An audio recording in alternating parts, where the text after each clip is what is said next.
Meet the Mets, meet the Mets. I don't know the rest of the song.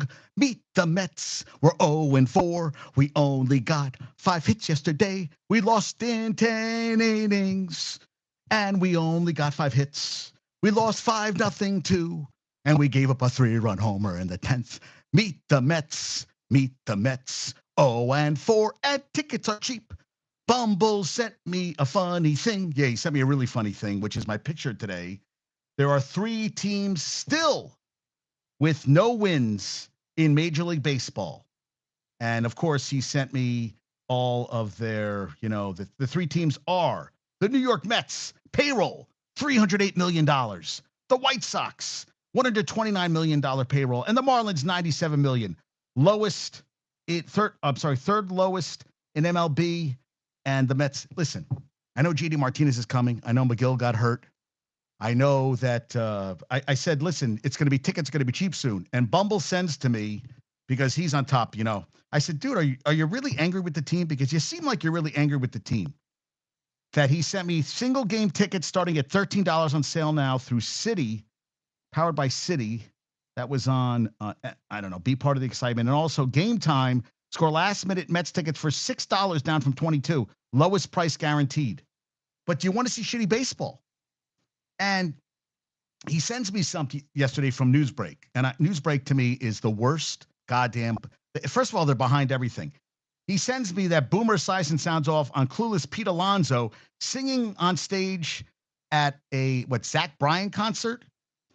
And I'm like, dude, he's allowed to do things on his day off, right? I mean, he is he gets free shit. He gets stuff, and they probably reached out to him, and he's a fan. And he was on stage and said, he went out Saturday night, did a Sunday day game. He said, well, he got up on stage singing, drinking on Saturday night before a Sunday day game. He says he's a blockhead. Last night, first inning, Nimmo gets hit by pitch. Lindor walks. Blockhead swings at a 2-0 pitch and pops up the first baseman, not fundamentally sound. I think a lot of this lineup plays for the back of the uni, not the front part of the problem. We're 4 games in. The guy has been phenomenal for the Mets. He only plays for the thing on his back. I think he's been playing for the team this whole time. But there's not a lot of talent. They could bring up Gilbert and Acuña, who both homered back-to-back a couple days ago in the minor leagues. I think they could bring him back. Yeah, hey, there he is, my Met guy. That's what I said to him. I said, bring up the young guys. I said, you've never liked Alonso. I don't agree with Bumbles that he thinks that Alonso only plays for his name on the back and not the front. He's been there every year. He doesn't miss games. He pretty much plays all the time. I think he's gotten better. He's a power hitter. He's won two straight home run derbies, which I know don't mean a lot, but it did bring a lot of press to the team. The polar bear. I mean, they're terrible. They lost 6 or 7 last year to the Brewers. They lost all 3. Fortunately, they're going to get rained out tonight. Probably going to get rained out tomorrow. It's 4 games. It's 4 games. I hear what he's saying. I do. I hear what he's saying. I do. And I feel bad. I feel bad that, they're not playing good baseball right now. I feel for you. I feel for you. But, it was a concert. And he can go out. I mean, I remember Stanton and Judge last year walked out somebody during a game during the season of boxing. Was it a boxing or was it a concert, a Drake concert? They were somewhere. And I was telling him that Judge the other day had a 3-0 count. I guess he was able to, they let him swing with Soto on first, and he popped up on a 3-0 pitch. All guys do it, man. Fundamentals, they do it all the time. You're gonna call him out on that one play because he went out the night before? They're only human, and they live in New York, the greatest city in the world. And Rob, who's also a big Mets fan, said, I don't know why they didn't have Budo in the rotation instead of McGill. We saw the same old song and dance with him. Throws way too many pitches to get outs. Budo looked good and has potential. And Mike, another one. Yeah, Yankee. Alonso, he's not a leader. He's a clown. So who's your leader? Who's your Mets leader then? Yankees can score because they have Judge, they have Soto. Volpe's hitting this year. Cabrera's hitting this year. They played 5 games, the Yankees, and they were behind in all 4 games against the Astros. They were behind all 4 games. and came back to win. So I don't know what you're talking about. I mean, the Mets have always had to scratch. When have they ever had that offense? They won 100 games 2 years ago. They were scoring runs then, and then when push came to shove against the Padres, they were gone in 2 games. So yeah, I mean, yeah, and another guy we're friends with, Mike PBM, we call him because he's purple belt. Mike has two views of this team: champs in waiting or worst team in the league. I mean, come on, half the lineup he says is an automatic out. Yeah, got Alvarez too. I mean, that's the thing too. It's 4 games in, and they're playing in cold weather. The Yankees have been playing in a dome, and they're playing in Arizona.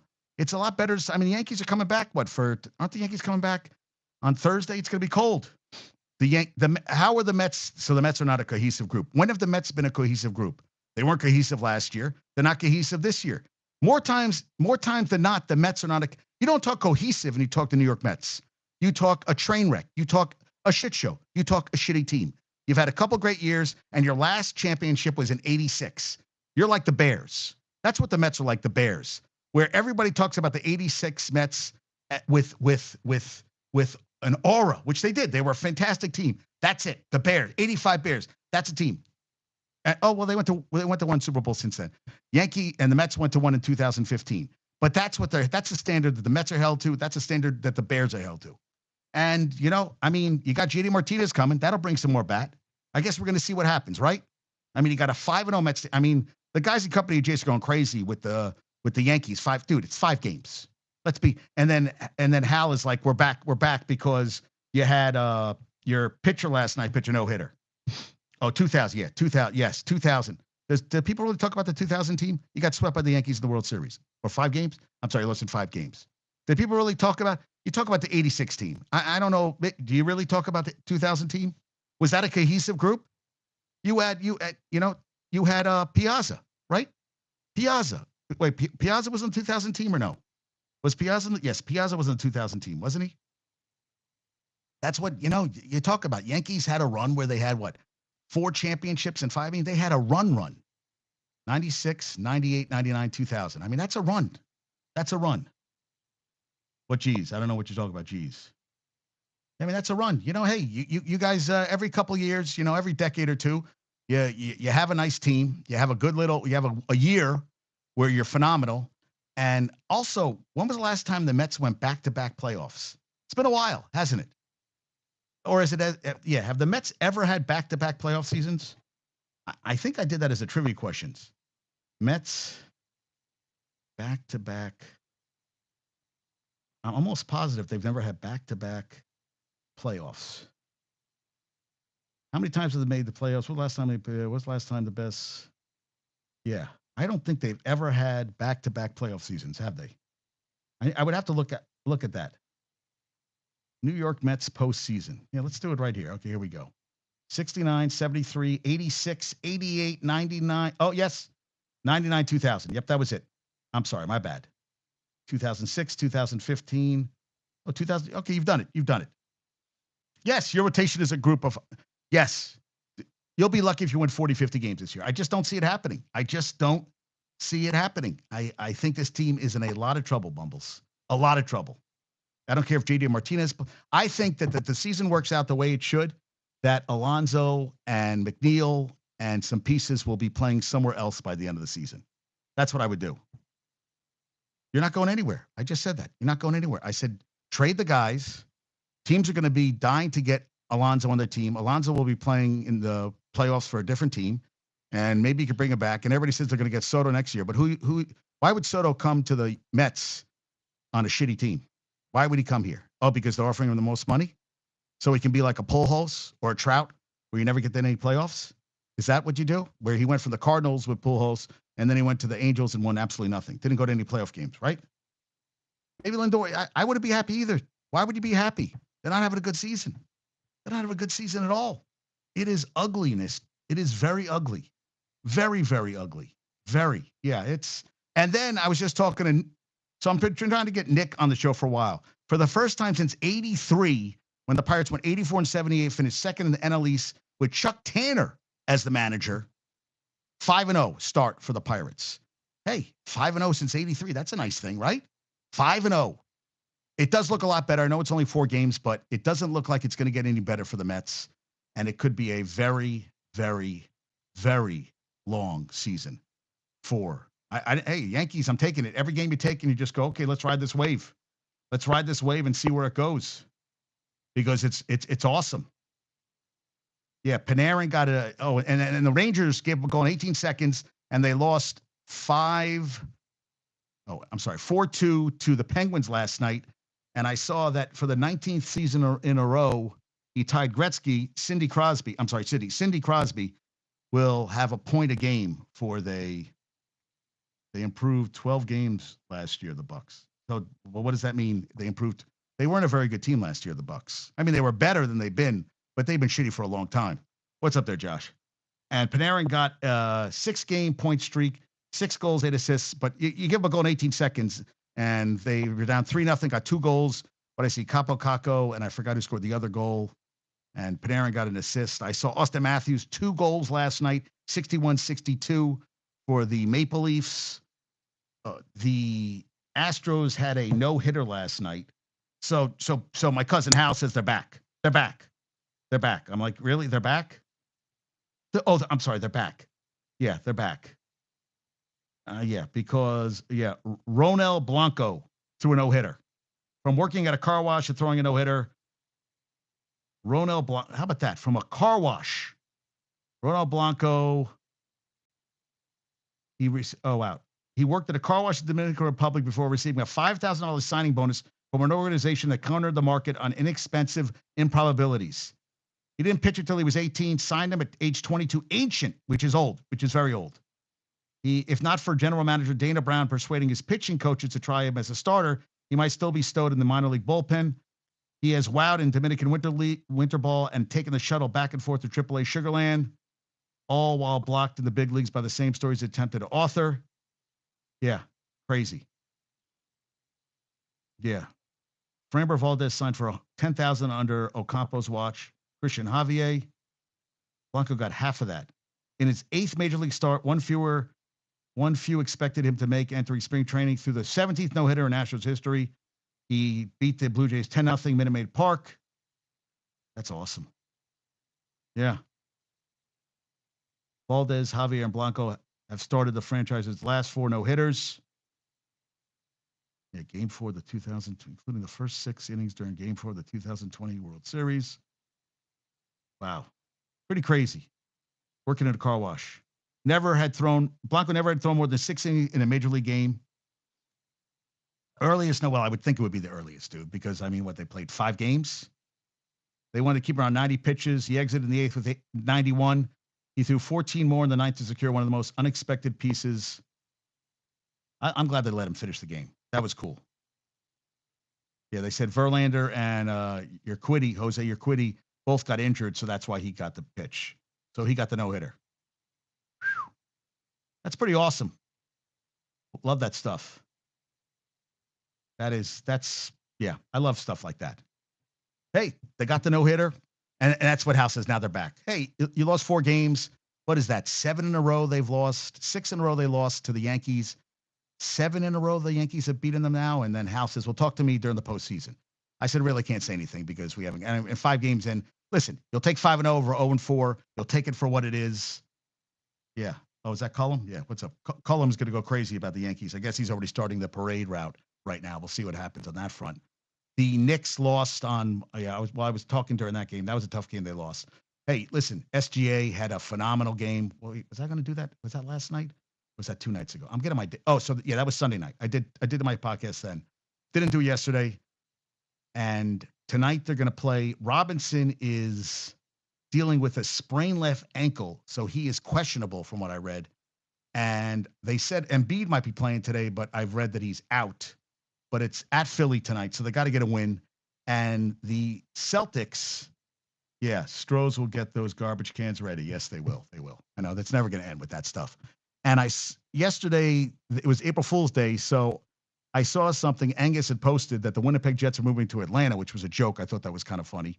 And it had the Celtics played the Hornets last night, and it had them down by like 60 points. And I kept looking, and I was, okay, it's April Fool's, not stupid shit. So the Celtics yesterday got their 19th double-digit road win, which tied a franchise record. They are the only team in the East to clinch, and they clinched the number one seed in the East. And right now they're probably going to be the number one seed for the playoffs. And they said the in-season tournament's going to come into play for seeding and teams getting in the playoffs. I mean, that's for the 9-10. And, teams make a run on that front. But the Knicks need more help. And I was ripping Jalen Brunson for, him admiring his shots, sitting there. But I watch everybody who shoots deep. They all stop and they admire their shots. They don't go in and try to get the rebound. They just sit there and stare. And if it goes in, great. They do a little dance. But when it doesn't, they're just standing there with their thumb up their asses. And yesterday you had a phenomenal day with the women got front and center with Caitlin Clark, 41, her third 40-point game in the postseason. You had Angel Reese who got injured, and she was hot. Then she was 1 for 13 after she hurt her ankle. And Iowa beat, they were the better team. It was tied at the half.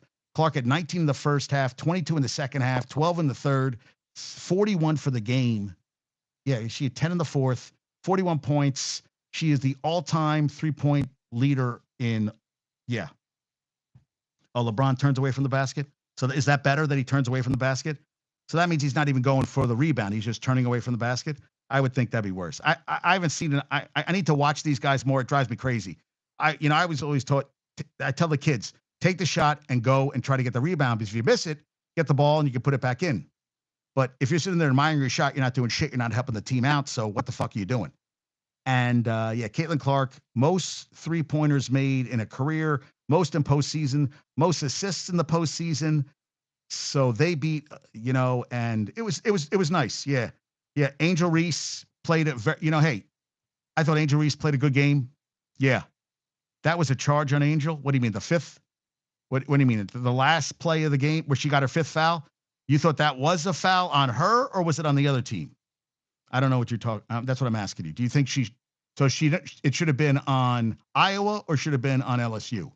Because it looked like it was a questionable call. And then she was out, so she had a double-double at 20 points, 17 rebounds. She came out like on fire, but the ankle thing had to bother her. And so you thought it was a foul on her, so she should have been out. Okay. That's what the great thing about sports. We can beg to differ. We can say what yeah. I don't know, man. I always find that, I guess, it's when they get there and it's when the basketball player gets there and gets their feet down. Yeah, I mean, I thought it could have for the way women's basketball is. I thought they could have let that go. That's what I thought. I thought they could have let that go, but they didn't. And I that's what we're paying to watch these. You want to watch these women play, but Iowa was the better team, and Caitlin Clark is going to the Final Four now, and they're going to play UConn, which had Paige Beckers freaking hit some amazing shots last night. And Watkins had 29. Whether she was there or not, Angel tucked her with her. Yeah, dude. All right, I forgot you're the referee. I can't argue with the referee. Okay, yeah, I mean, yeah. A truck? Do you think she trucked her with the shoulder? Yeah, but I felt that there was some call. They don't call fouls on plays, and then they call them on these ticky-tack shit. Because they let the women play. They knock each other around. And hey, the better team won, and they're going to get UConn, which played Beckers, Edwards, and what was it, Null, the point guard. And at one point, they made 7 straight free throws. It was tied. Watkins had a 3 that went in and out, and I mean, they tied it, and then they went on a run, UConn, and then at the end, went on forever. But UConn is going to their 23rd Final Four. Gino Auriemma is going for his 12th title. I mean, I don't know. With this team, and they lost Fudd, they lost 2 or 3 players for the season. And he's really only playing like 5. He's playing 7, it says.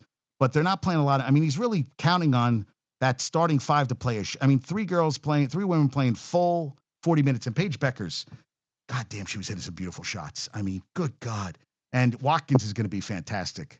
I mean, I thought they had their chances. I was really rooting for. I mean, I always loved UConn, but I really like the way Juju plays. I really do. I think she can play a little more D sometimes. I think she kind of faded. Maybe she was tired, carrying the team and everything as a freshman.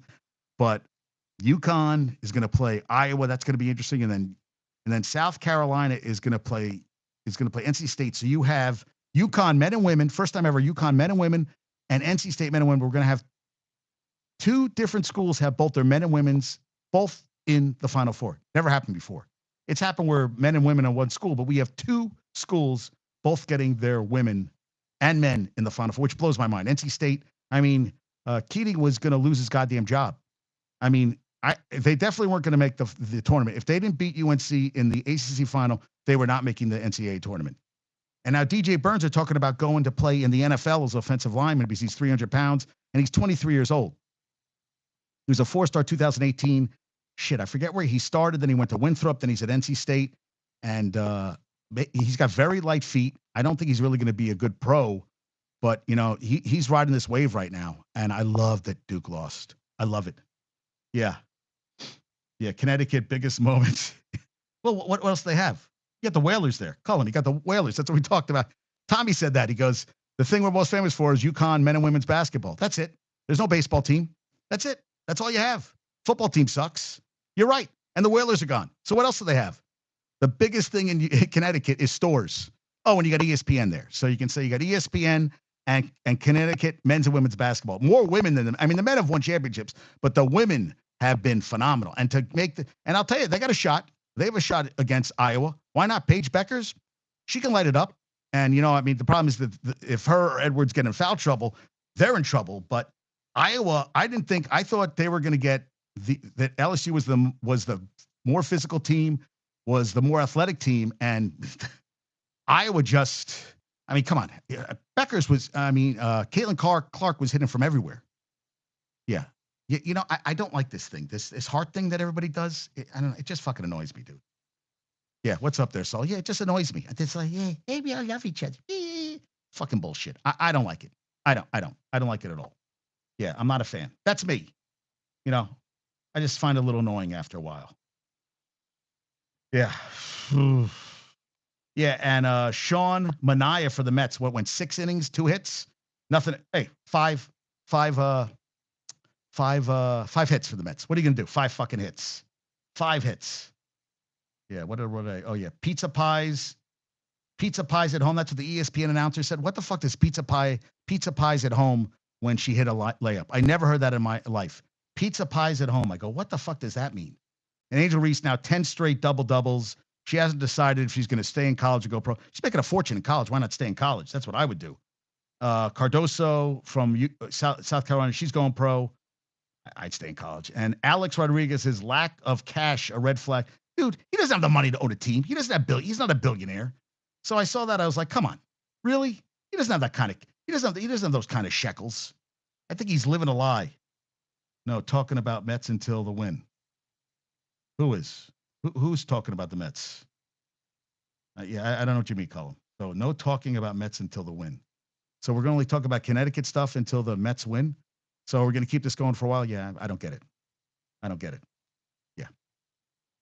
It's hard when, you know, people type sometimes and I'm trying to understand, but yeah, Mets suck.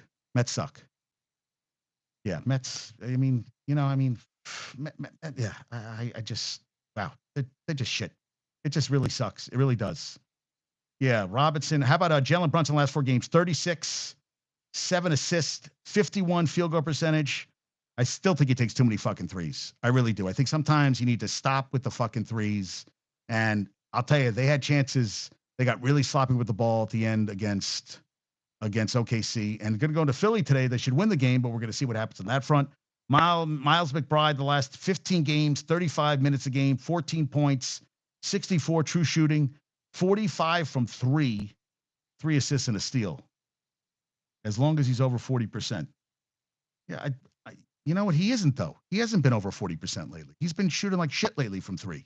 I don't think he's over 40% lately. I don't think he's been 4 for 10. I think he's been shooting a lot more threes than that. I'd have to check the stats right there. Yeah, he's scoring a shitload of points, but I think sometimes there's times to take the 3. There's a guy open, and I feel like he's taking it too early in the shot clock. And they were passing the ball. They got sloppy at the end. I think they could have beaten OKC on Sunday night. They didn't. And now they're going to go into Philly. I mean, they're only 44-30. They're 24-14 at home.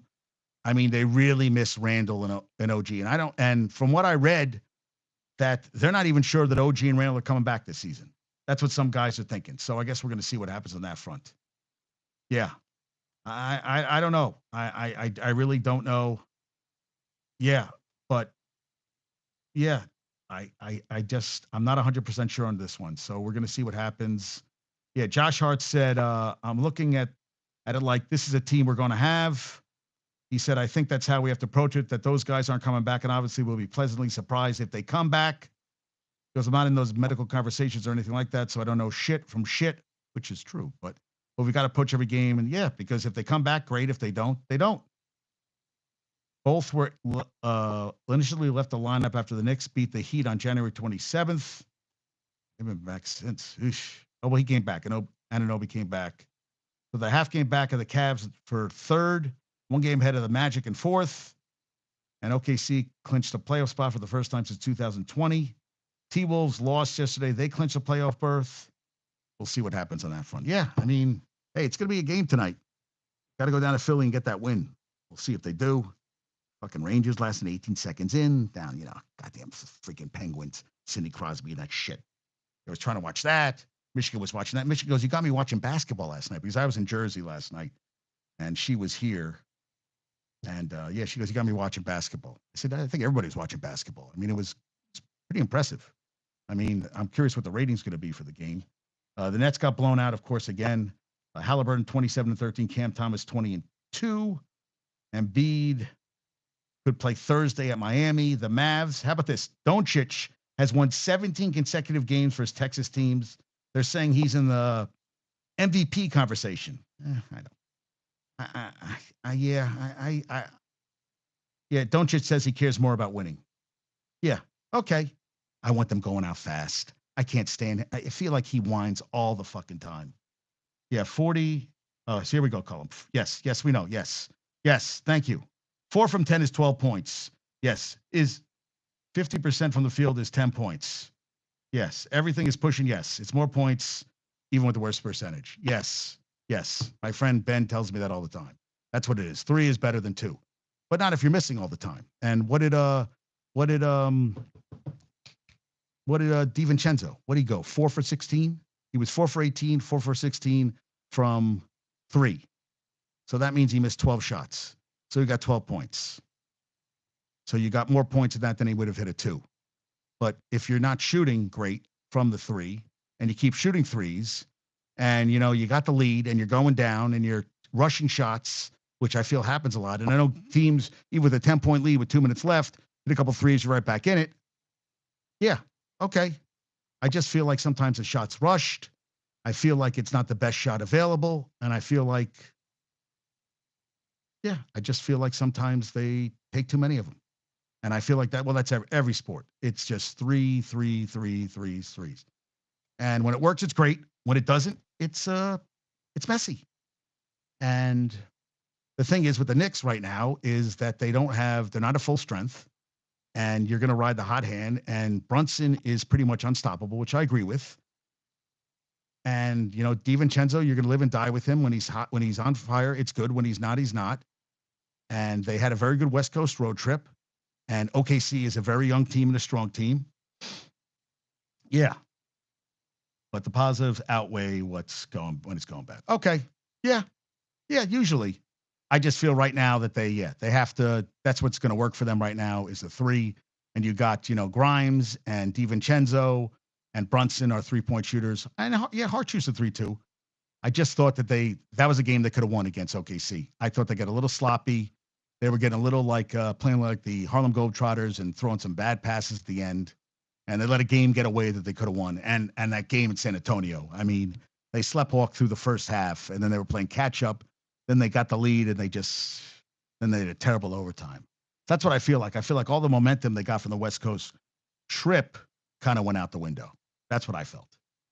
Because they bad loss, came home. They got to win Philly tonight. They do.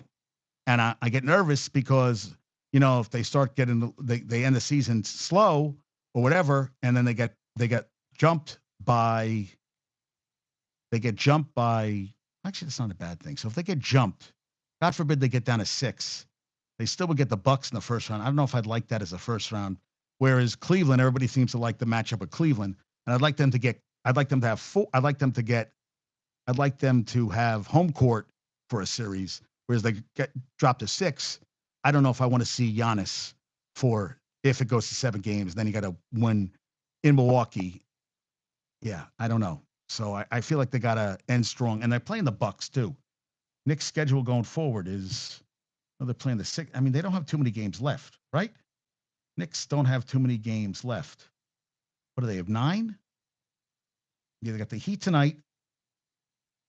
Kings lost Monk, so that's good for the Knicks.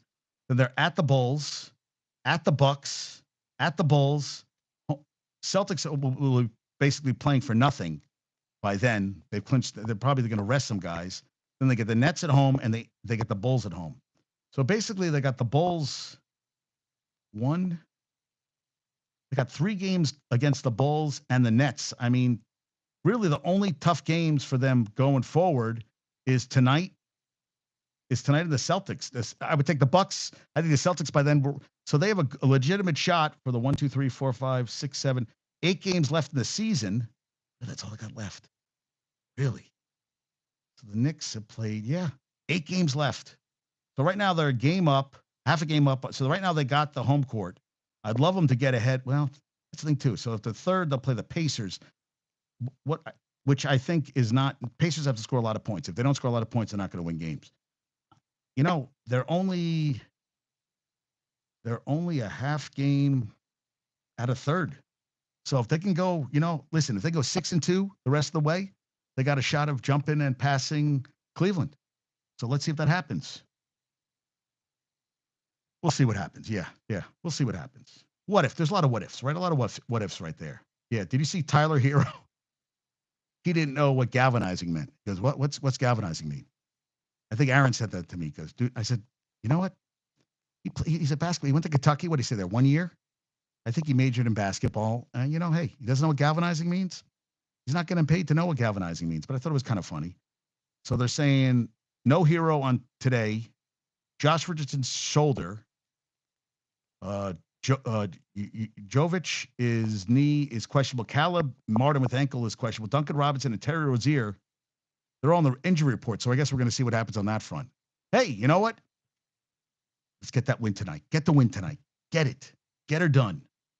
Clippers are on a 3-game winning streak. Celtics, I talk about the Celtics, man. 14-point win yesterday. Unbelievable. 59-16. 19 double-digit road victories, ties a franchise record. They clinched the number 1 seed before any other NBA team even clinched a playoff berth. Well, no, that isn't true. I guess that's in the East because West teams have, and they have 38 double-digit wins this season, 8 more than the next highest mark. And Sohan and Vassell for the Spurs are both out for the season. Vassell has a foot injury and Sohan has an ankle injury. So they'll miss the remainder of the season. And Kevin Porter Jr., when he's not beating the fuck out of his girlfriend, and allegedly, he is going to go play with Greek club PAOK. Thank you, Shams Charania, for that one. And, this is kind of sad. So they had a falling out, Kobe and his dad, Jelly Bean Bryant. So his dad sold him Kobe gave his dad a 2000 NBA title, his ring.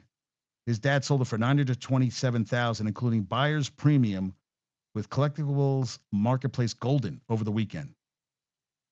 43-bid auction resulted in the most ever paid for an NBA championship ring. First of his 5 NBA titles was the only time he gifted his father with a ring. It was an identical copy of the one given to Kobe. Bryant etched on one side and the same sizing. Wow. Pretty cool. It was co-signed to Golden in 2013 by Pam and Joe Bryant and sold for $173,000. Consigned to which comes with a letter of authenticity from the Bryants. So the ring was originally they got 170 and it sold for wow. So they only got 173,000 in 2013 and they sold Jesus Christ. They only got so this guy just sold it for an $800,000 profit. Jesus Christ. That's sad, man. That's sad shit. Falling out with your son. Yeah, that's depressing. That's pretty sad.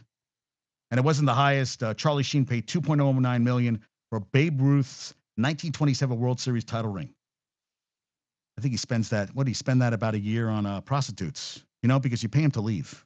You pay him to leave. That's what you're doing. And guys, if you're not a fan, or if you're a fan, Curb Your Enthusiasm this week was pretty. It might have been the funniest one of the season. It was really funny, really funny. If you didn't get a chance to see it, I highly recommend it. Highly, yeah, it was great. And NC State is 2-0 all time in April. UConn is 8-1, lost to Michigan State in 2009. Purdue and Alabama have never played in April. All right, well that happens, right? Yeah, I mean, hey, yeah, it happens. Yeah. Yeah, and I like this. This was Stephen O said this after LSU changed their ball screen coverage to be more aggressive on Clark out of timeouts. Iowa adjusted by not bringing a screener for her, prevented an extra LSU defender from coming into those plays, and the rest is history. The happy ending part. Oh yeah. Yes, it did. Yeah. Colin, it was pretty freaking funny. Yeah, it was really funny. Yeah, floor fucker too. Floor fucker. That's the best. You're a floor fucker.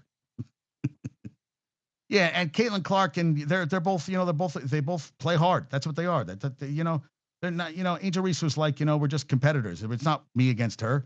Listen, she got the better of her, but and they called them good versus evil when UCLA played against LSU, and called them dirty debutantes, LSU players. And Kim Mulkey was right. She said we're kids, and then people are getting upset because they missed the Star Spangled Banner. She said they're doing a routine, but they miss it all the time. But I would think that'd be a time where I'd work my things around so that I did the national anthem, because that's an optics thing. People want to see that. I don't know. Then let's get rid of it, because if we're going to make such a big deal about the national anthem at all events, which always felt kind of just, I love the U.S., but I just felt like, when did this start, and why does it have to keep going? I don't know. I guess it's kind of a cool thing, but when they make such a big deal about it, it's like, well, they make it mandatory. You have to be out there for the national anthem, and that'll be done with that. But that LSU is a routine and they miss the national anthem all the time is kind of weird to me. It's kind of weird to me. Yeah, I don't know. Angel Reese, will she be back? I don't know. And then that the court was the 3-point line was 9 inches shorter in Portland. What the fuck was that? I talked about this already, but come on. How does that even happen? And you could see it from the picture, how the difference in the 3-point lines, and they played games on it. And then Texas played against NC State, and with one side, and actually they shot worse on the real side than the bad. I don't know. Yeah, I think they did, but that they had that, it just blows my mind. That here we are playing games that mean something, that are tournament basketball games, and you couldn't get the 3-point line right. How does that even happen? And that someone noticed it was like, well, something screwed up here, is baffling to me. Just baffling. Yeah, I just, yeah. And Juju I always say Juju Watkins set a freshman D1 record for most points in a season. She passed Tina Hutchinson from San Diego State, who did it in 83-84. And she averaged 20. She had 29 last time, 27 for the season, and she had the highest usage.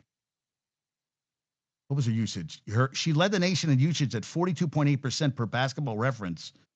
So usage is the percentage of a team's possession a player uses while on the floor. Usage rate equals 100 times the sum of field goals attempted, a third of assists, turnovers, and 0.44 times free throws attempted, all divided by the possessions. So almost 43%. She was a very important, she was the cog. She was the straw that stirred the drink for USC this year. She also topped the country in free throw attempts, 85% foul shooter. She's a hell of a player, and her shot's only going to get better. And she had a shot to she sent a single season scoring record. She even beat Cheryl Miller, who was a god at USC. And if they would have made the national championship game, she would have passed Mahmoud Abdul Rauf from LSU for the most points scored by a first-year player. That's how good she was this year. Pretty impressive. I thought that was pretty impressive. Yeah. And so I talked about, Kevin Keats is the coach of NC State. Keatings, I apologize. My bad. He began his head coaching career at Hargrave Military Academy. You remember that? I always remember that school. That was Hargrave Military Academy. It was a good sports teams, but going to military school, I think of Bill and Ted's Excellent Adventure, where They were going to send him to military school, where he not only coached, but also took on responsibilities like driving the team bus and washing the jersey. In 2017, I think he went from, I think it was Kent State to NC State. Yeah, where did he coach? Yeah, I'm almost positive. I thought it was that Keats. What's his name? Keats. Not Keats. I'm pretty sure he started at Keats. Yeah, Kevin Keats. Started at teams coached. It's not what I wanted. Yeah. Yeah. American basketball coach. He was at NC State. He was an assistant at Southwestern Michigan, Hargrave Military Academy, Marshall, Louisville, UNC Wilmington. I'm sorry, then NC State. I was wrong. And they, what's interesting? Some guy put up, I saw this. He went to his father's grave. Jim Valvano, Lorenzo Charles are both were buried in the same cemetery as his dad. And there were a lot of people who went to visit, put stuff on Valvano's grave. Oh yeah. Well, she has to stay 4 years. They can't get hardship. There was some girl who played, I remember, Epiphany Prince. She played at Rutgers, played 3 years, left, went overseas, and then entered the WNBA. But they make women have to stay 4 years. They can't do hardship like the men can do, which is bullshit. She's only a freshman. I think she's going to break a lot of records. Now, she's not really a three-point shooter like Clark is, but I think Watkins she just flows down that court, man. I mean, it's beautiful to watch her play. I mean, good God, is she good? And she stayed home to play and built a powerhouse there. So, yeah, I agree, Cullum. I think, yeah, if she stays, yeah, good things are happening. Yeah, totally agree on that front. Yes. Yeah, DJ Burns has tripled his Instagram followers, secured multiple endorsement deals. How about Minnesota State this weekend? D2 school became just the third at any level to win the men and women's national championship in the same year. UConn's done it twice. Wow. That's crazy. So and Bobby Avila, the Indiana State star, he's got those goggles. He's getting an NIL deal with his goggles. He wears these crazy ass goggles. And the last great star at Indiana State was the hick from French Lick. And Jarvis Bassnight. I remember him. Jarvis Bassnight played in the 87 UNLV Final Four team, passed away. That really sucks. He played with Freddie Banks for Tark the Shark. Those are the good days, dude. And Drake signed Ben McCullum. Ben McCullum was the Northwest Missouri State head basketball coach. He won 4 D2 national championships in the last 8 years. So this is a big step up to go from a D2 school to coaching at Drake, which is a nice little thing. And Tennessee fired Kelly Harper. I'll tell you, taking over Pat Summitt is a tough job for anybody, but that was a tough one. And so she's fired. And the thing is, Kara Lawson, who won some natties at Tennessee, she's the head coach at Duke. They went to the Sweet 16 where they lost to UConn. Maybe she'll be up for the job. But Kelly Harper never got him even to pass the Sweet 16. So no one's really been able to do anything in that respect. Yeah. Not won a conference title since sharing the regular season in 2015. Tennessee, their last SEC tournament title came in 2014. Yeah, they're not the same team. I guess we're going to see what happens. Come on, Pat Summitt, 6 national championships, 1,098 games. Her assistant Warlick took over, 7 seasons, never reached the Final Four. Yeah, so that's not happening. Andy Enfield is going to SMU. Does that mean that Bronny is going to leave and head out to SMU now? Maybe he'll leave USC. I don't know what's going to happen. That's what I'm kind of curious. Who's going to become the new USC men's basketball coach? I don't know why Enfield's I don't think he's been a good coach for a long time. And Jameel Telfort has announced he's entering the NBA draft from Butler. The 6'7" wing is averaging 14 points, 5 rebounds, 3 assists. Yeah, okay, great. Juan Soto, AL Player of the Week. AL Player of the Week. That's exciting, right? That's exciting times. Aren't we excited, guys? Oh, well, we're excited. We're freaking excited. I'm whistling fucking Dixie here. Yeah, I talked about Rob. Rob talked about his Mets. And, Mets. Oh, and then the suspension. Mendoza had to sit out a game.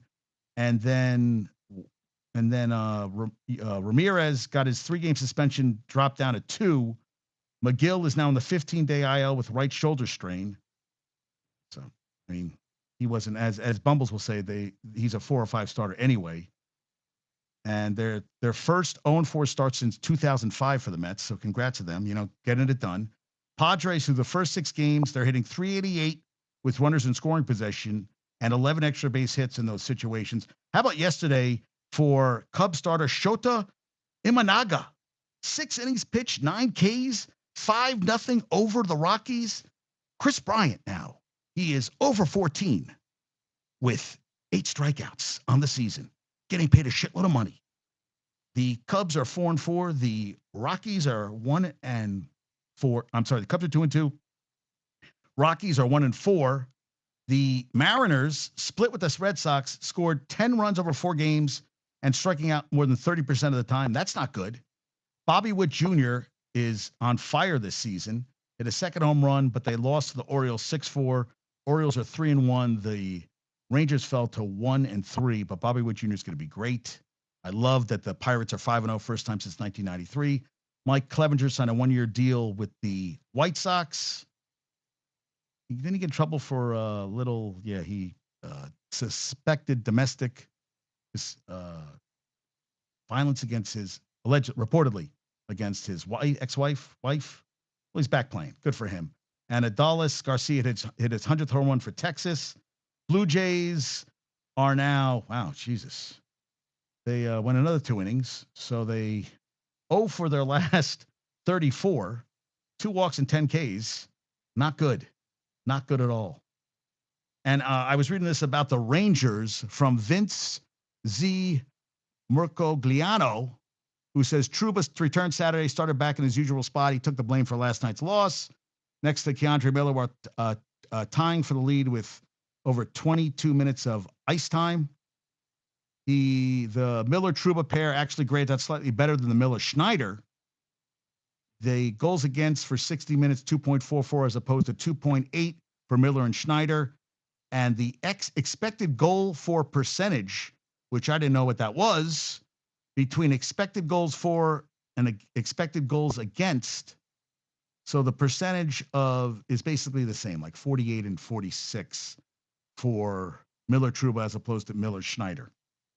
I'm not really the hockey guy, but I thought that was kind of interesting.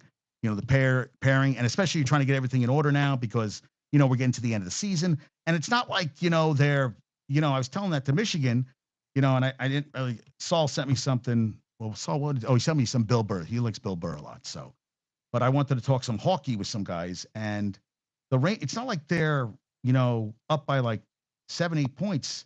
It's tight in the division right now, right? I mean, they have 104 points, only 3 up on the Hurricanes, and we have another 7 games left in the season. So the Rangers have to play. They're playing the Devils tomorrow night at home. Then they got the Red Wings, home for the Canadiens, at the Islanders, home for the Flyers, at home for the Islanders, and home for the Senators. So they end the season basically with 3 home games, and then they're only playing the Islanders, so they don't have to go anywhere. But they got to beat the Devils tomorrow night. Got to beat the Red Wings so you want to finish strong, and you don't want to give up the division title. And the Islanders are playing to get in the playoffs right now. So I guess we're going to see how this all pairs out. But we're coming to the nitty gritty. I mean, we're down, less than 8 games for the Knicks, 7 games for the Rangers. Islanders, let's keep them out of the playoffs because I almost want them to get to the last day, and then guys like James and PBM and all that, Mike and all, and Bumbles and Harris, it's almost like let them get there, and then the last day of the season they don't make the playoffs, and then they'll just do Ranger hate, which you really can't do Ranger. That's like when Sauce went after everybody during the playoffs for the Jets. When you didn't make the playoffs, it's more like just shut the fuck up, and you can't say anything because your team sucked and you didn't get the job done. So. And you're not in the playoffs, and you're just going to be like a hater. And that's the thing too, think about it right now. If you're an Islanders and Met fan and Jet fan right now, well, the Jets, everybody's talking like they're going to go 20-0 and win it all, the greatest team ever assembled because, championships are won in March and April. Rex Ryan was always like, we won the offseason. I'd rather you win the season than the offseason. The offseason means jack shit to me. kind of like baseball right now. Hey, you know what? Enjoy it. Yankees 5-0. Mets haven't won yet. Michigan's friends were at the game yesterday, Arizona game, which is cool. I'd like to go there. It looks like a fun stadium. And, Yankees open against, who do they open? Is it against the Orioles and it's going to be freezing. So I don't know if anybody's going to the game. I don't think I've ever been to a Yankee. I've been to a Red Sox opening day once. I remember they honored that was in college. And I think they honored Harvard would won the hockey national championship. And I was like, I remember being there for opening day, and we took a bus up there. That was a ride. That was a ride that never ended. Don't ever do that. So they're playing against, Blue Jays. Opening day is Friday, 105. Yeah, I'd go to that game. They're playing Blue Jays, Marlins. Then they go to the Guardians, Blue Jays, and home for the Rays. Oh, and then the Athletics. All right. On a Monday, April 22nd, they're playing a day game. My mom's birthday and the first day of Passover. How about that shit? That's some wild and crazy stuff. Okay, so Crosby, I talked about 19 consecutive seasons, averaging a point a game. He's not Gretzky, but they said he tied Gretzky. I can't stand him. I never been a fan. And he's approaching 1,000 assists. He needs 3 to get 1,000, 14 player to get 1,000. Yeah, he's a great player. I never liked Sidney Crosby. Fuck him. Never liked him. Yeah. No, not a fan. Never. And Cooper DeJean, who broke his leg fibula, is going to be able to work out for scouts on April 8th. That they said that's a guy who could go in the first round. Guy could return kicks, punt returns, kick returns. He could be the first guy since Jason Sehorn that you could see playing in the secondary, a white guy. Yeah, like that good. That's how good they're saying Cooper DeJean is. And Jim Nagy, who does the Senior Bowl, he always does great shit. He said it, this is from Alex Marvez. He said, it's still surreal to me that his dad, Kwame, was one of my high school teammates and a great running back himself, still holds the Florida A&M single game rushing record. So Kamani Vidal, this is from former Troy head coach John Summerall, now at Tulane, to the Kamani Vidal is the best pass pro running back he's ever been around. And he said he rolled through Vidal's blitz pickup cut up and he just buckles dudes. And he said he has the highest rushing grade, 93.2 in FBS, and best pass block grade of any running back in the draft. He ran a 4.46 at the combine, has an 8.81 RAS, which is I've talked about the RAS is from, I want to get his name right. This is a guy who goes through every player that's in the every player who goes to the NFL draft, the relative athletic score. And this is from, and I want to get his name right because I don't want to butcher him. Oh, Steve, that's his name. And I've talked to, RAS, shit. It bothers me when I got to give props to the guy because RAS score. Let's see. Where's? Oh shit. Yes. This is from. Oh, I can't. This is the guy who does it all the time, and I want to give him props. Shit. I know, and I've talked to him on numerous occasions. That bothers me. I talked to him. I wanted to get him on a show, and I don't have it right. That's going to bother me. Actually, I haven't spoken to him in a long time. But Kent Lee Platt, that's his name. Kent Lee Platt. Kent Lee Platt, that's what he started this whole thing. And I said, he just, yeah. They didn't complete all component. No, the U means unofficial. Okay, that's because I asked him some stuff. Yeah. We were talking about Yellow Jackets. I was talking some movies with him, but he does this stuff. He's phenomenal. Yeah. He is the creator of RAS. Yeah, he's really good at this stuff. And, I read this. Yeah, that's what he does. Creator of RAS. Yeah, I like his stuff. That's what I'm trying to say. So he likes this Vidal guy. They say could be a day 3 back. So he's run a good 40 and all that stuff. They said the Michael Penix hype train is starting. They think he could go first round now. Vikings, Raiders, Broncos. Listen, it's always a quarterback. They always jump. We're going to see if that comes to fruition, but that's what they're saying right now. And they also feel that J.J. McCarthy would be a great fit with the Vikings. This is Jordan Reed, he said, because we talk a lot about surrounding your young quarterbacks. I can't think of a better situation in recent draft history for a first-round quarterback to enter the Minnesota. You got Jefferson, promising wide receiver 2. You got the kid out of USC. And a good tight end, you got Hawkinson. Well, Hawkinson got injured, so we'll see. But one of the best offensive tackle duos in the NFL. And you got the McConnell. Right, isn't that his name? Is that blanking on names? As you get older, you forget stuff. Vikings coach. What the hell's Kevin O'Connell. Yeah, I like that. You know, and the what's the other wide receiver? It's JJ Vikings wide receivers. It's the rookie out of USC who played at who ended up playing a lot. Yeah, wide receiver depth chart. Who had a good season last year.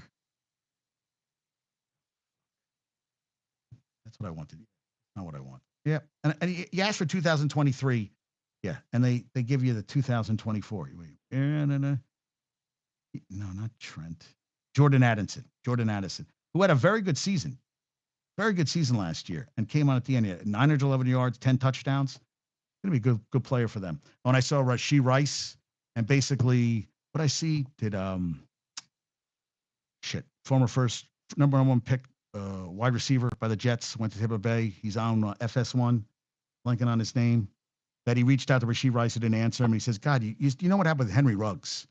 And they said there was a woman in the car with a little kid who was screaming after the crash.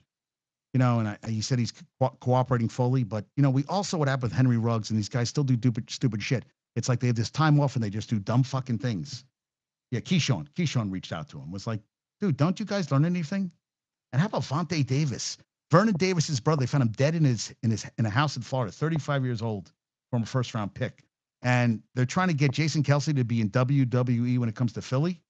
And then they had this whole thing with for the young players that they get a bump in salary, they get a bonus for playing a certain amount of time. So Reed Blankenship got performance-based pay. He had a base of $870,000. He got $923,000 in performance-based pay, and he got a 1-year contract extension. He had a very good season last year. 15 games, team best 108 total tackles, 75 of them solo. 11 pass defense, 3 interceptions, 1 fumble recovery. You got to lock up the young guys, man. He had a very good season for them. And Clark Hunt said the first time he knew Patrick Mahomes was special, he said Brent Veach was sending Hunt practice clips of no-look passes. He called Veach to get him to explain. He didn't understand the term. He told him to watch the clips. He was being literal. That Mahomes was doing no-look. What do you mean no-look passes? No, he's doing no-look passes. And Wes Phillips was banned 3 weeks following legal resolution to a driving incident in 2023. Yeah. Brock Purdy got almost $739,000 and change in performance-based pay distribution. John Simpson, who came to the Jets, he got 2 years, $18 million. He made $1 million, 1 year minimum last year of $1 million. Got over $974,000 in performance pay bonus, and he's gonna pick up some money there. And cornerback Rick Woolen got the 10th highest, $839,000 from the Seahawks. And last year he got $742,000. These guys are playing some ball. And you saw that they had fired the Cardinals ex-vice president Terry McDonough, who had burner phones and all this shit, and we was doing all this crazy shit. They fired him so that he got $3 million for false and defamatory statements the team made about him. So I guess if that happens, it's a good thing. And, you know, this guy, Matt Lubick, was a Kansas analyst for the Kansas college football team, and he'd been diagnosed with leukemia, and he'd been doing Zoom work for the Jayhawks from the hospital. He goes, you don't have to work during this stuff. I do it for therapy, which, you know, listen, I talk about my father died. This fucking podcast is and it still is, that I do it because, I mean, I love it, and I love that you guys listen, and I love that you guys, you know, talk and participate in the show, which makes me happier than a pig in shit. And I love it. And I love you guys coming on and everything. I mean, I think it's awesome. So, you guys wanted to come? Guys, I can bring you on. All right. I didn't know you wanted to come on. All right. You want to come on? Let me see. I'll switch you over. I think I got to switch you over to this one, though. I think that's going to work better. So, Cullum and Salty, you want to still come on? If you want to come on, just tell me. and I can make the switch. And Ohio State's going to finalize to hire Oregon's Carlos Lachlan as the new running back coach. Also, you look at a guy that also can do a lot of, recruiting. And I saw this from Dove Kleiman. This is from Derrick Henry sharing a memory of Coach Saban. He says, "I'm tired of y'all scoring and praying to God, and 12 a.m. comes, and you're smoking black and mild and drinking." And they were laughing, telling the story. That was pretty funny. And golf, Nelly Korda has won 3 times in her first 4 LPGA starts of 2024. The last American to win 3 of her first 4 starts in a season was Kathy Whitworth in 1969. And how about Las Vegas released a 40-page document breaking down the economic impact of last year's Formula One race. The impact has been measured at $1.5 billion. Visitors spent $884 million. It generated $77 million in tax revenue, more than any other event in Las Vegas history. Formula One spent $88 million on public infrastructure improvements, not including land acquisition. Race visitors spent 3.6 more than the typical Las Vegas traveler, staying 4.1 nights and spending over $4,100 on average. Local workers earned $52 million in wages. It created 7,300 jobs, including 2,200 for race-related construction projects and 5,100 for event operations. And they said the airport, Las Vegas Airport, was the second busiest airport in the country the day after the race, with 2,200 operations. And Clark County said it was the largest sporting event with the largest global audience in Las Vegas history. Yeah. Joe Pompliano. Yeah. Can you imagine that? How much? $1.5 billion. That is out of control. Yeah. It was amazing. It was, they had some problems with the course and everything, but goddamn, that was pretty impressive. And horse racing, Belmont Park, the home of Belmont Stakes, is embarking on a grand $455 million redesign of its historic race course. The new look facility will now accommodate up to 7,500 spectators, scheduled for completion by the fall of 2026. Yeah, Browns signed special teamer Justin Hardy, made the Pro Bowl with the Jets in 2022. Taylor Swift is a billionaire. Congrats to her. So happy for her. Caitlin Clark, NBA considering Steph Clay versus Caitlin Sabrina in a 3-point challenge next year. I like that idea. I like the women versus the men. And the Red Sox winning, Luciano died at 78. Yeah, Nika Mule, a Croatian player, she plays for UConn. She was missing a lot of foul shots. And multiple sources telling me, this is Jonah, YYZ Sports Media, Rodgers and Amazon in deep discussions surrounding Monday night NHL package for remaining 2 years of NHL contract in Canada. So for people in Canada, congrats to you. Yeah, step right up and kill yourself, the Mets fans? Really? I thought that was really stupid. Really stupid. Yeah. And Sydney Afalter is for Iowa. She's going to be a good player going forward. Yeah, Acuña and is a shortstop for the Mets, who they should bring up this year. And Drew Gilbert is a center fielder. They should bring him up too. Yeah. Watkins playing well. Boomer can go. Yeah. What else did I? Oh, I got Waits for Michigan. She told me not to get him. I got him anyway. Yeah, and Angel Reese said, "I don't get to really speak out on things because I try to ignore. Just try to stay strong. I've been through so much. I've seen so much. I've been attacked so many times. Death threats. I've been sexualized. I've been threatened. I've been so many things, and I've stood strong every single time. I'm still human. All this has happened since I won the national championship. And I said the other day, I haven't been happy since, and it sucks, but I still wouldn't change anything. I would still sit here and say I'm unapologetically me. I'm going to always leave that mark and be who I am and stand for that." Good. Manea. 6 innings. Oh, 1 hit. I'm sorry. 2 base on balls, 8 Ks. But Rob did say that Marte had 2 hits. So big shit on that front, right? Yeah. Matthews, 2 goals. Josh Jung for the Rangers fractured his wrist, out indefinitely. That's not good. Carson Wentz is the backup for the Chiefs. Wolves clinch a playoff spot, even though losing to the Pelicans. And how about this? Devin Booker joins Wilt Chamberlain as the only players in NBA history to have 3 consecutive 50-point games against a single opponent, per ESPN Stats and Info. 58 against the Pels on December 17th, 52 on 119, 52 last night. He had 37 at the half. How about that? That's crazy, right? Yeah, Ronel Blanco. Yeah, and most multi-goal games in the season. Brett Hull had 26. Austin Matthews has 17. 62 goals this season, dude. 62 goals. Jesus Christ. Yeah, crazy. That is nuts, right? That is awesome. Yeah, Booker at 37 at the half, 6 or 10 from 3. Talked about that. How about this? The Cubs had a pyrotechnics for the home opener. It looked like 2 sparklers went up in the air. It was pathetic. Thank you, John Greenberg, for that. It was really shitty. The largest gaps in net ratings, they said this year, the Celtics, 4.2 difference, which is the 4th biggest. 71, the Bucks and the Bulls had a 6 in net ratings. So this year, the Celtics and the Thunders is over 4. That's the 4th largest gap ever in NBA history. So if that means anything, will that lead anything going forward? I don't know. Yeah, and yeah, Keyshawn, I had every right to say these guys got to be smarter. And they talk about which players, we female basketball players, have the most trash talk. No filter. They said Angel Reese. They said that Cameron Brink, she called me a bitch multiple times. And Caitlin Clark, they said she talks the whole time to the crowd, to herself. I think more to herself than anybody. Yeah, this was, Brendan Marks talked about his dad buried the same cemetery as Valvano and Charles. Thought that was pretty cool. Yeah, the money given out. Do I need to go through every player? No. That's going to bore you and me. But I thought it was kind of cool that they have the performance-based. Yeah, I think that's it. I got everything. All right.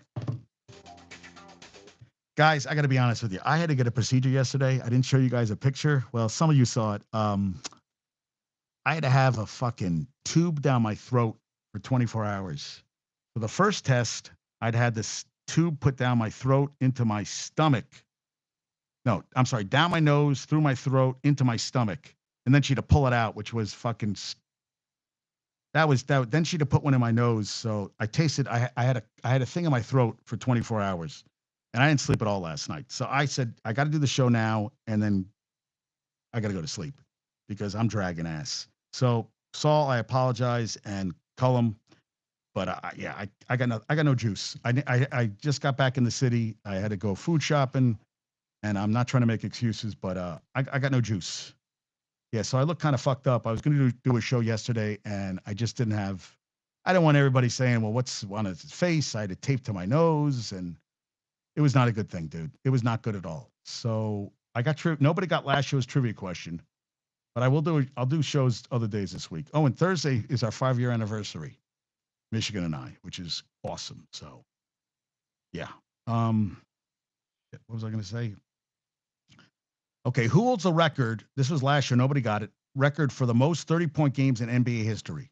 Who has the NBA record for most 30-point games in NBA history? And I wonder if Saul knows the answer to this one, or Josh, or anybody, or Cullum. Anybody else come on today? Yeah, I guess it was. Well, I did the show really early today. Thanks a lot. Oh yeah. I showed it to Saul. So Saul, that's the reason. All of a sudden, I'm hitting the wall. So do you know Saul, who holds the record for most 30-point games in NBA history? Yeah, I think. Yeah. Who do you think? Nope. Jordan's second. Who's first? So if Jordan's second, and he just got passed. Jordan just got passed. I just gave it away. Jordan got passed. Who do you think has a record? It's not MJ. It's not MJ. Do you know who it is? I just gave the answer away. Anybody? Wait, now all of a sudden everybody got quiet? So Jordan had 671. He got passed. Chamberlain was third. LeBron, yes, 672. And he had 40 the other night. Crazy. No. LeBron, no. It's LeBron, 672. Jordan, 671. And Wilt, 557. Now, today, and he had 40 the other night against the Nets. So I don't know if you guys are going to get this, but there have been 4 black head coaches to win a men's NCAA national title. Can you name 3 of them? There's 4. Can you name, I'm curious if you guys can even name 2 of them. And if Kevin Keats wins, he'll be the 5th African and black head coach to win a NCAA men's national title? Can you name the other 4 to win a national championship in basketball? Anybody? Does anybody know the 4 men's basketball coaches to win a national title?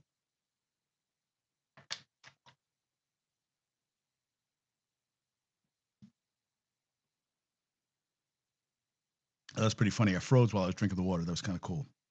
Nope, Cheney never won. But good guess. I think Cheney went to 1. No, I don't even think Cheney. Did John Cheney go to a Final Four? I don't think they ever got to a Temple. Yes, Ollie's 1. Good call. That's 1. You got 1. Nice going, Josh. Temple Final Four. Temple Final Four. 2. Oh, they did make 2. Oh, they did not. Men's basketball in 38. Temple Final Four basketball.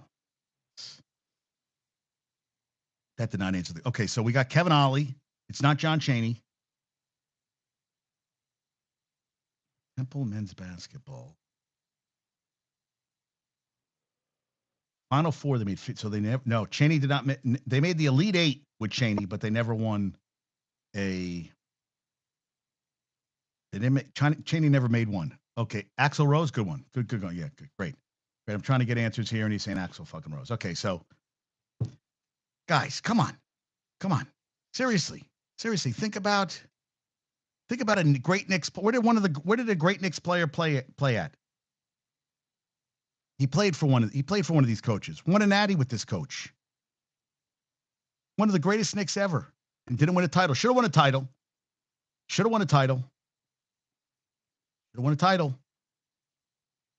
He played for one of these coaches. Come on, guys. Really? One of the other coaches, 40 minutes of hell, and the other coach took over for a legend who's now coaching in New York. So I'm giving hints. So one of them played was a Knick legend.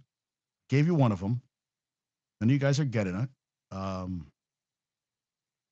You guys got nothing, do you? Yeah, that's the first name. John Thompson. Yes. So we got 2. Okay. So we got John Thompson. We got Kevin Ollie. How about the 40 Minutes of Hell? Do you remember that guy who coached 40 Minutes of Hell? One of our presidents was a very big fan of the college basketball team. He liked he liked younger ladies, this president. Liked having fun in the White House. Liked having a lot of fun in the White House. He was a big fan of their basketball team. Big fan of their basketball team. I don't know if you remember this coach. This is before your time, probably. And the other one I told you about took over for a legend who now is back coaching college basketball in this area. Actually, this year we've talked about him in the chat. How we've talked about this team with the a lot of controversy for the NCAA tournament. So one of them, 40 Minutes of Hell. Ex-president was a huge fan of the basketball team. Suey. Oh, I actually slipped. I gave a little hint away. You guys don't know this, do you? Okay. And how about the other one? You guys don't know, do you? All right. I'll do it next show. I tried. Guys, I appreciate listening today. You guys have been great. Cullum, Saul, Josh, you guys rock. All right? I appreciate your time. Well, you each got one. I'm very happy about that. You did, yeah. You got Ollie. You got major blanks. It's all right. It's all right. I'll give it to you tomorrow. It's all right. It's all right. You got Thompson. You got Ollie. 40 Minutes of Hell. That's what his basketball playing was called. I said an ex-president was a huge fan of the basketball team. The other guy took over a program and took over for a guy who's now coaching locally college basketball. So it's all right. 2 out of 4. I said 2 out of 4. I'm happy with it.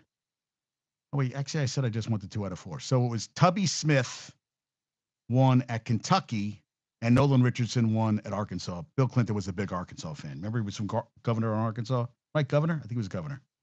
That was it. I said I wanted 2. I got 2. Guys, as always, you guys are spectacular. Mets suck. Yankees good. Knicks win tonight, please. Rangers coming up. Caitlin Clark awesome. Angel Reese played great too. Yeah, I know. Yeah, you saw it's going to bother you, dude. I know. Yeah, dude. I tried.